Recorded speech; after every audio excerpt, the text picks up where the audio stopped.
예레미야 애가는 이제 그 고통에 대한 슬픈 노래입니다.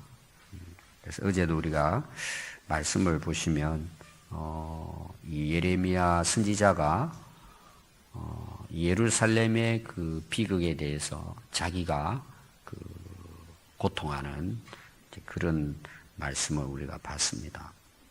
근데 어제 읽은 말씀에 이제 제일 마지막 18절을 보시면 스스로 이르기를 나의 힘과 여호와께 대한 소망이 끊어졌도다 하였도다. 너무 참 비참하니까 소망이 끊어졌다. 절망이죠. 그 절망 중에 어제 우리가 몇 가지 말씀을 봤죠. 우리가 기도를 해도 하나님이 물리치신다는 것입니다. 기도를 듣지 않는다. 그런 말씀이죠. 하나님께 나가는데 하나님이 이미 그 자리를 뜨신 거죠. 하나님이 만나시지 않으신다. 그런 내용입니다. 근데 오늘 말씀은 사실은 이제 그와 반대되는 내용이 나옵니다. 소망이 끊어진 것이 아니라 소망이 있다. 오늘도 이제 앞부분에 보면은 내 고초와 재난, 쑥과 담접을 기억하소서. 그 굉장한 이제 고통을 예레미야 선지자가 당하고 있는데 그걸 하나님이 기억해 달라고. 내 마음이 그것을 기억하고 낙심이 된다. 너무너무 이제 많은 아픔과 고통을 예루살렘의 멸망의 이후에 이제 경험을 한 것입니다. 그래서 이것을 내 마음에 담아두었더니 그것이 오히려 나의 소망이 되었다. 이제 고난 가운데 소망이죠. 좌절과 절망 가운데 소망입니다. 그 왜 그럴까? 자, 우리가 평소 때는 잘 모르죠. 평소 때 내가 그냥 생활하기에 별로 큰 문제가 없을 때, 고난이 다가올 때 왜 우리에게 오히려 소망이 된다고 예레미야 선지자는 말하고 있을까요? 여러분, 사람은 실패와 좌절이 참 절망 같지만 그 실패, 좌절, 또 고난, 고통, 아픔 이런 걸 통해서 우리가 생각하지 못하는 많은 것을 또 얻게 돼요. 깨닫게 되고 경험하게 됩니다. 우리가 그런 거 있잖아요. 가지고 있을 때는 몰라요. 그 귀하고 가치 있고 그것이 하나님의 은혜라는 걸 모릅니다. 내가 누리고 있을 때는 몰라요. 근데 그거 읽고 난 다음에 어떻게 될까요? 그동안에 살아온 것이 하나님의 놀라운 은혜구나. 고난을 통해서 우리가 그동안에 발견하지 못했던 귀한 하나님의 은혜와 사랑을 깨닫게 됩니다. 우리가 다 그런 고난, 또 근심, 실패, 좌절 이런 걸 통해서 우리가 하나님의 은혜를 깨달을 뿐만 아니라 또 하나님의 뜻을 깨닫는 거예요. 하나님께서 나를 왜 오늘 여기까지 이렇게 하나님이 인도해 주셨구나. 이런 걸 그 고난 가운데 우리가 깨닫게 되죠. 거기에 소망이 있구나. 고난은 고통이죠. 우리가 다 싫어요. 근데 고난이 가져다 주는 유익은 너무 많아요. 우리를 어떤 면에서는 새로운 단계로 살게 해주세요. 특별히 우리로 하여금 정말 하나님 안에서 살아가도록. 그게 고난이 주는 우리 유익이죠. 그래서 소망이다. 오늘의 내용은 소망이에요. 예루살렘이 다 망해도 그걸 생각하면 고통스럽지만 앞도 안 보이고 소망이 없어 보이지만 그 고난이 오히려 우리로 하여금 소망을 갖게 해주셨다. 그게 이제 오늘 내용의 주제라고 볼 수 있습니다. 그럼 왜 소망일까? 이런 모든 걸 다 잃어버렸는데 고통스러운데 왜 소망이 있을까?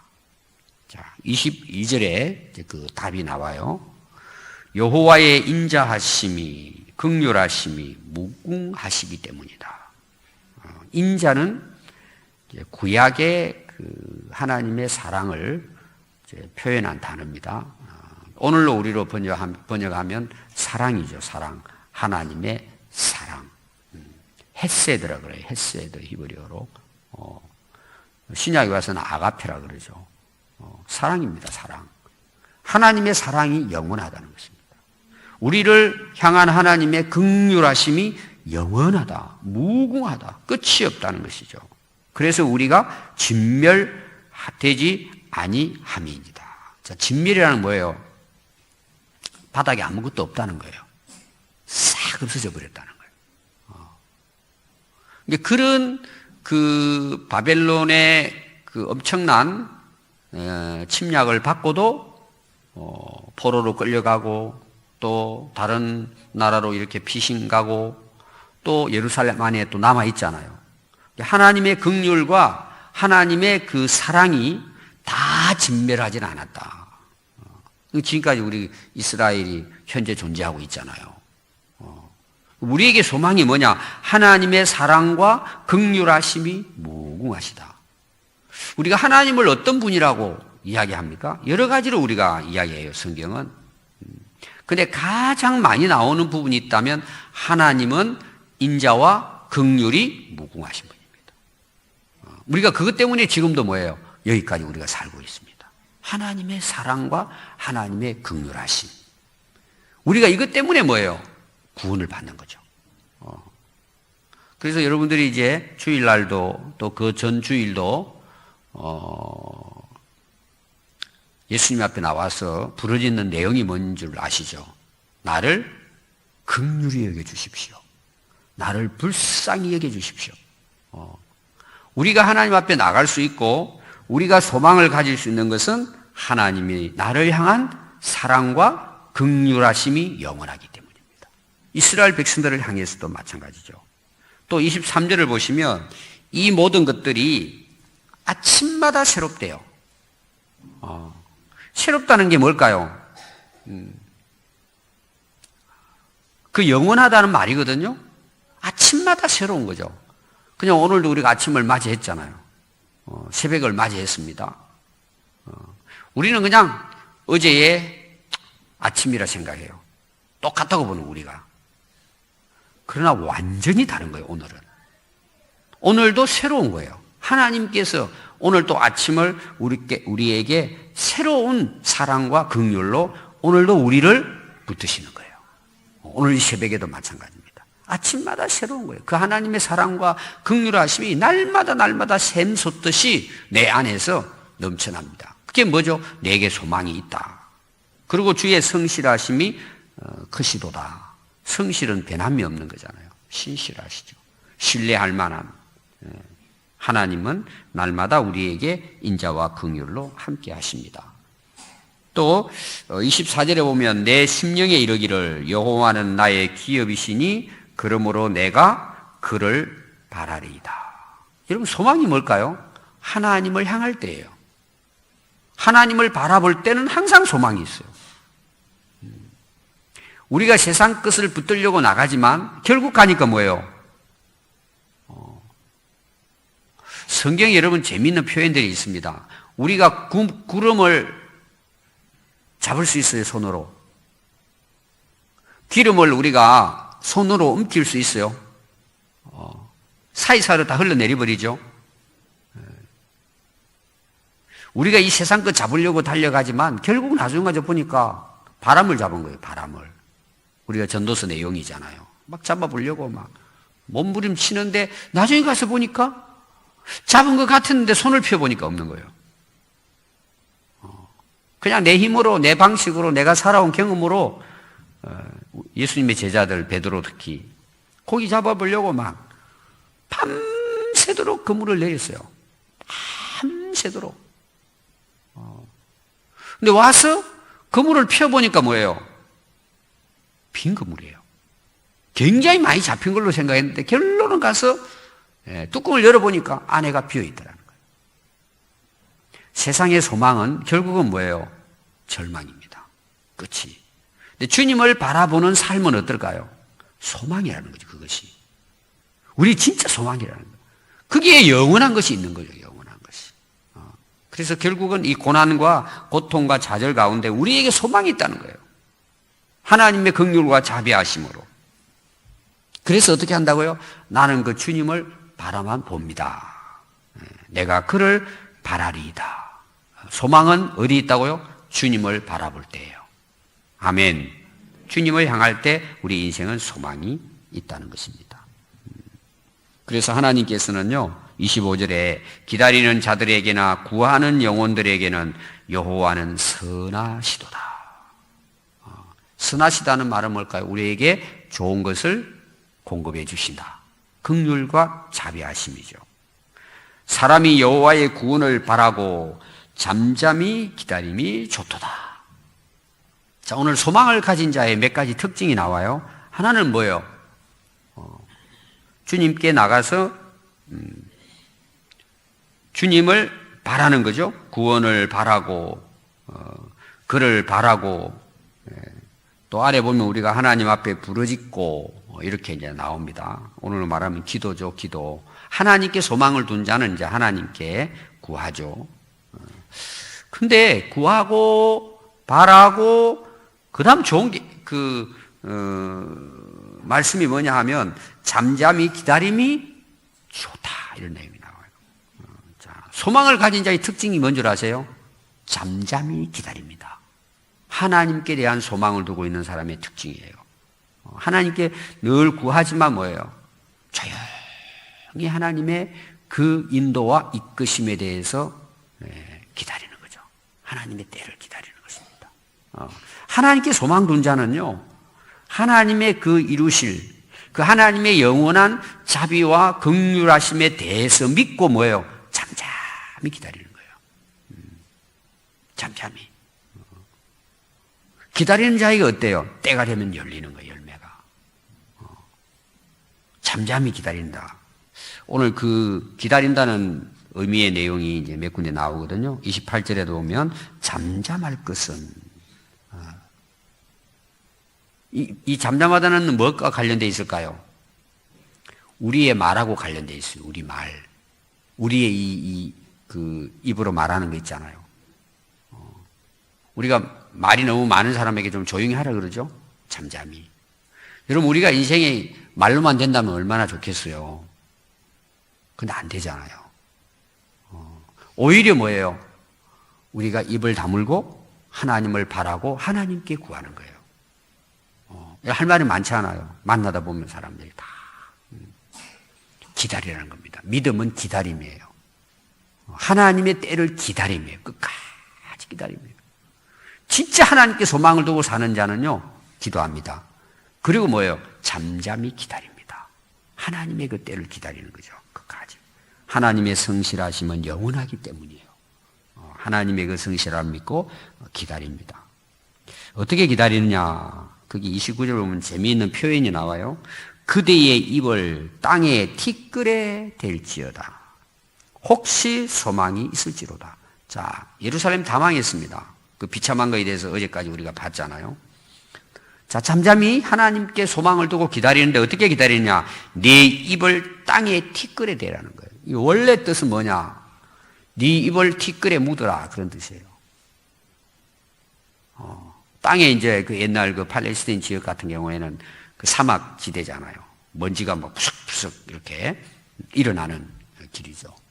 그 땅바닥에다가 네 그 입을 어떻게 대라는 거죠. 입을 묻으라는 거예요. 이게 무슨 말일까요? 절대 말하지 말라는 거예요. 기다리라는 거예요. 그리고 또 하나 의미가 뭐냐? 그 여러분들이 이제 그 캐톨릭의 교황이 국가를 방문하게 되면 비행기에 내리자마자 어떻게 하는 줄 아시죠? 무릎을 꿇고 엎드려 가지고 땅에다가 뽀뽀를 합니다. 소독을 많이 했을 거예요, 아마 바닥을. 티끌의 입을 이렇게 댄다는 것은 복종을 의미합니다. 모든 걸 내려놓고 복종, 하나님 앞에. 그렇게 기다리라는 거예요. 주님께 소망을 두고. 제발 입을 이렇게 함부로 하지 말고 하나님의 그 때를 기다리는 자에게 뭐가 있느냐? 소망이 있다는 거죠. 하나님께 소망을 두고 또 자기를 치는 자에게 뺨을 돌려대어 치욕으로 배불릴지어다. 참 이게 쉬운 일이 아니죠.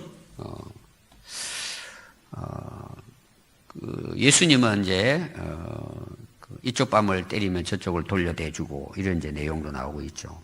거기 뺨을 돌려대며 수치를로 배불러라. 그 견디내라는 거죠. 참고. 우리가 실패하는 게 뭔 줄 아세요? 감정이 폭발할 때예요.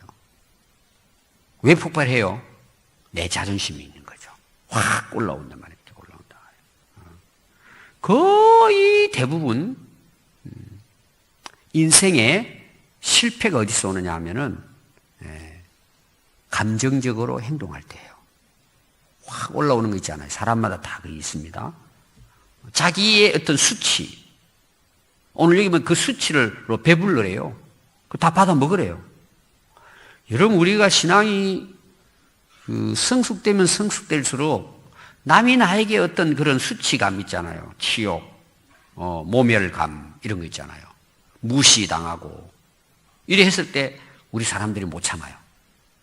근데 오늘 이 말씀 보니까요. 뺨을 때리고 나에게 비난을 하고 나를 수치스럽게 만드는데도 그걸 먹으래요. 받아들이래요. 배불러래요. 그거를. 근데 우리는 어떻게 해요? 못 참죠. 그냥 완전 인생 다 끝난 줄 알고 달려듭니다. 왜 우리가 이 수욕을 끝까지 참아야 돼요? 하나님을 바라기 때문에 그런 거예요. 하나님께 소망을 두고 살기 때문에 그런 거예요. 참는 거예요. 어제도 제가 이야기하고 계속 아마 제가 이야기하는 거예요. 여러분, 우리가 세상에 일어나는 여러 가지 일들 보십시오. 여러분들이 집에 가셔가지고 좀 고민하고 또 기분 나쁜 거 이런 거 있잖아요. 노트에 한번 적어보세요, 여러분. 그게 막 대단한 건지. 지나가면은요, 아무 쓸모없는 것들이에요.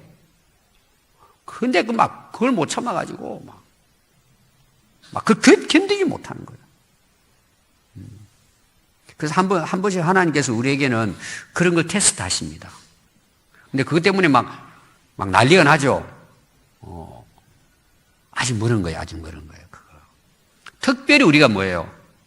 예수님 때문에 우리가 고난을 당하고, 예수님 때문에 비방을 당하고, 하나님의 나라 일들을 위해 수치를 당하면, 여러분 그거 먹어야 돼요. 오늘부터 여러분들 뭘로 배불러야 되느냐? 그냥 자기 먹고 싶은 걸로 배불리지 말고 오늘 이 말씀을 보면 뭐예요? 주님 때문에 고난당하고 수치당하고 모멸감을 당하는 걸 배불러야 된다. 그럼 잘 먹으라는 거예요. 그런 자에게 어떤 은혜가 있는 줄 아시죠? 기뻐하라. 하늘에서 너희의 상이 클 것이다. 우리가 최소한 우리가 크리스찬은요, 예수님 때문에, 하나님 때문에 그분의 나라와 그분의 의와 그분의 뜻을 따라 살아가는데 당하는 수치가 많아요. 핍박도 많고. 다니엘, 제가 새 친구도 지난주 설교했죠. 그걸 견뎌내는 거예요. 그걸 먹는 거죠. 오늘 여러분 먹는 것 중에 꼭 이 말씀 기억하십시오. 이거 잘 참아내는 사람이 뭐예요? 소망을 이루는 거예요. 굉장히 중요한 말씀입니다. 이는 왜 그렇게 해야 되느냐? 주께서 영원토록 버리지 아니하실 것입니다. 소망이 있는 거죠. 오늘부터 여러분 기다리고 참는 거 훈련해야 돼요. 우리가 너무 부족한 게 이거예요. 다 부족한 거예요. 또 32절, 그가 비록 근심하게 하시나, 앞에 나오는 그런 많은 고통과 고난입니다. 그의 풍부한 인자하심에 따라 긍휼히 여기실 것입니다.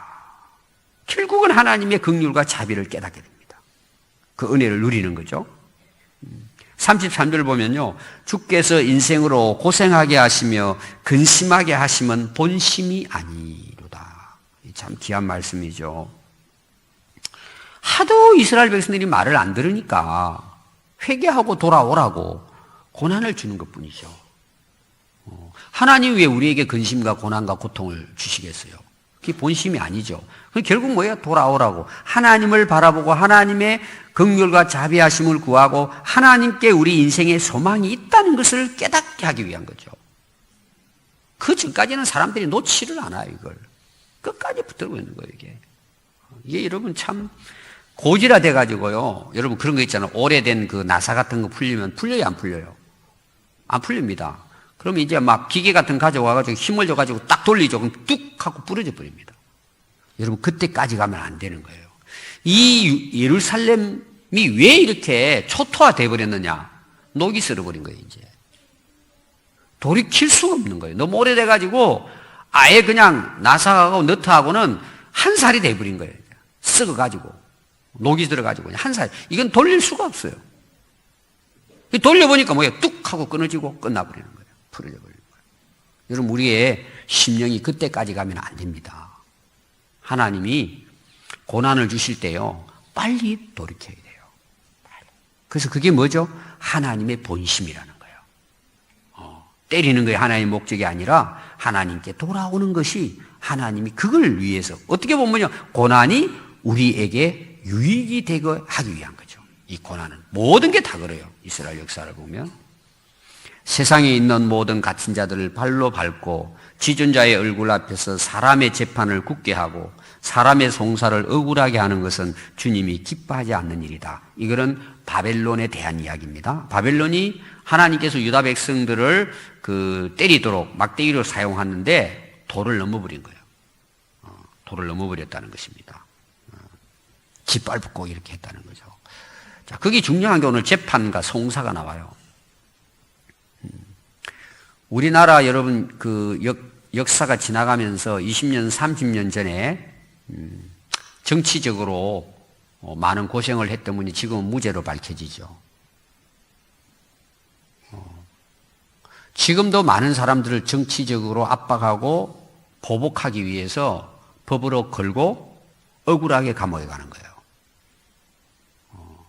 여러분, 범죄에 사용되는 과학수사대에서 사용하는 게 거짓말 탐지기라는 게 있죠. 어제 뉴스 나왔더라고요. 거짓말 탐지기는 참고일 뿐이지 법적인 근거가 아직 없어요. 저는 그걸 해도 좋겠더만 안 하는 이유가 있어요. 거기서 몇 프로는 사람이 조작할 수 있다는 거예요. 마음을. 그럼 거기에서 몇 프로라도 죄 없는 사람을 거짓말 탐지기가 죄 있다고 발각되면 그 사람은 억울하게 옥살을 해야 돼요. 또 반대로 이 사람이 진짜 잘못했는데 그 사람이 그 탐지기를 벗어날 수 있다는 거예요. 프로테이지가 나와요, 그게 몇 프로가. 그럼 이 사람이 진짜 살인자인데 이 사람이 죄 없는 사람이 되고 반대 사람이 죄 있는 사람이 돼버리는 거예요. 거짓말 탐지기. 그러니까 완벽하지 않다는 거죠. 이게 법적인 근거로 세울 수 없다. 이유를 그렇게 이야기하더라고요. 여러분, 오늘날 권력을 가진 자들, 근환을 가진 자들의 아주 고질적인 행태가 뭐예요? 억울하게 만드는 거예요.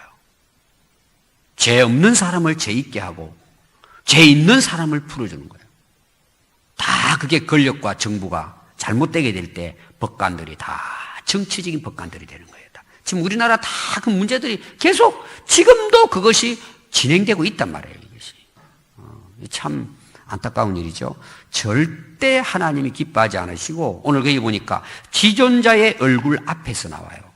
하나님 보고 계시는데 여러분, 그 왕들에 대해서 하나님께서 말씀하시는 거 우리가 잘 아는 솔로몬 왕이라든지 왜 하나님이 지혜를 주시느냐, 이런 억울함이 없도록 하기 위한 거예요.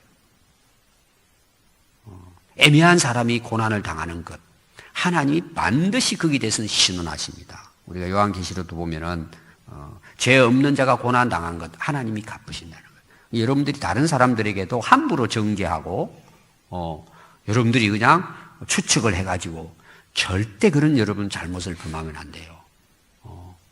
그래서 하나님이 기뻐하지 않는 일이다. 바벨론을 나중에 이제 심판하시죠.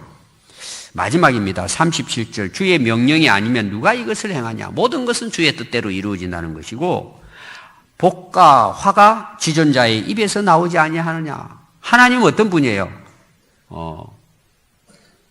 하나님은 우리의 생사 주관하시고 화, 복을 하나님이 결정하세요. 이게 참 중요하죠?